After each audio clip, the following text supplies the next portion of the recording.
ચાણસ્માના જીલિયામાં farm house પર સશસ્ત્રથી હુમલો. સીસીટીવીના footage સામે આવ્યા. 8 ગાડીમાં 20 શખ્સ ધારિયા તલવાર સાથે ત્રાટક્યા. 112 જનરક્ષક વાનને નુકસાન થયું. પીઆઈ, એએસઆઈ અને એચસી તથા 5 જીઆરડી ફરજમુક્ત કરવામાં આવ્યા. પાટણ જિલ્લાના ચાણસ્મા તાલુકાના જીલિયા ગામે એક ફાર્મ હાઉસ પર 15થી 20 જેટલા શખ્સોએ હથિયારો સાથે હુમલો કર્યો હતો. આ હુમલાખોરોએ ફાર્મ હાઉસના ગેટ અને દિવાલ પર તોડફોડ કરી હતી અને જાનથી મારી નાખવાની ધમકી આપી હતી. આ મામલે ચાણસ્મા પોલીસ મથકે ફરિયાદ નોંધાઈ છે.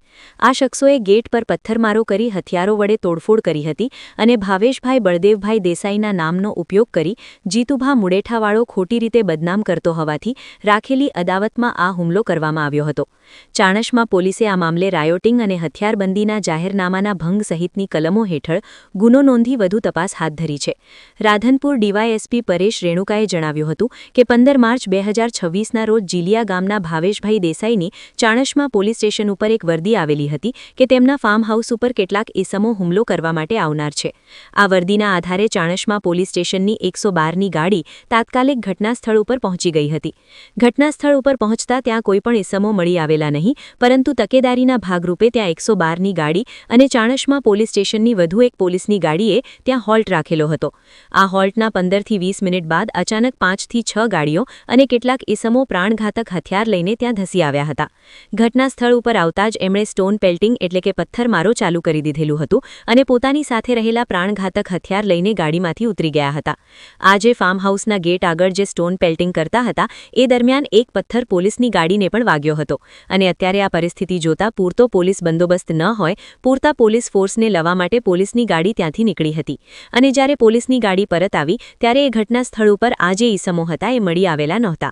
પરંતુ આ ગુનાની ગંભીરતાને ધ્યાનમાં લેતા પોલીસે કોમ્બિંગ દરમિયાન આ જે ઇસમો હતા એમાંથી 3 ઇસમોને ડિટેઇન કરેલા છે.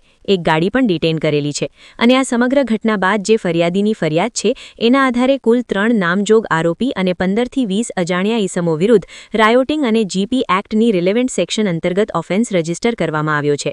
આ સમગ્ર ઘટના દરમિયાન પોલીસ જ્યારે પોતાની ફરજ ઉપર હતી ત્યારે એક પથ્થર એમની ગાડીને પણ લાગતા ફરજ રૂકાવટનો ઓફેન્સ પણ રજીસ્ટર કરવામાં આવ્યો છે. તો આ ઘટના બાદ ટોટલ 2 એફઆઈઆર કરવામાં આવી છે. એક એફઆઈઆર છે જે ફાર્મ હાઉસના માલિક છે ભાવેશભાઈ દેસાઈ એમણે આપી છે અને બીજી એફઆઈઆર છે જે 112ના ઇન્ચાર્જ છે. વધુમાં જણાવ્યું હતું કે ઝઘડો છે અથવા જે પણ આ ઇન્સિડન્ટ બન્યો છે એમાં પ્રાથમિક તપાસ દરમિયાન એવું જાણવા મળ્યું હતું કે જીલિયા ગામે એક રામાપીરના મંદિરનું નિર્માણ થવા જવાનું છે અને આ નિર્માણ દરમિયાન જે ફાળો ઉઘરાવવાની બાબત હતી એ બાબતે ભાવેશભાઈ દેસાઈ અને જીતુભાઈ છે એમની વચ્ચે જે મનદુખ થયેલું, બોલાચાલી થયેલી હતી એના બાદ પ્રત્યાઘાતના ભાગરૂપે આ સમગ્ર ઘટના બનવા પામી હતી.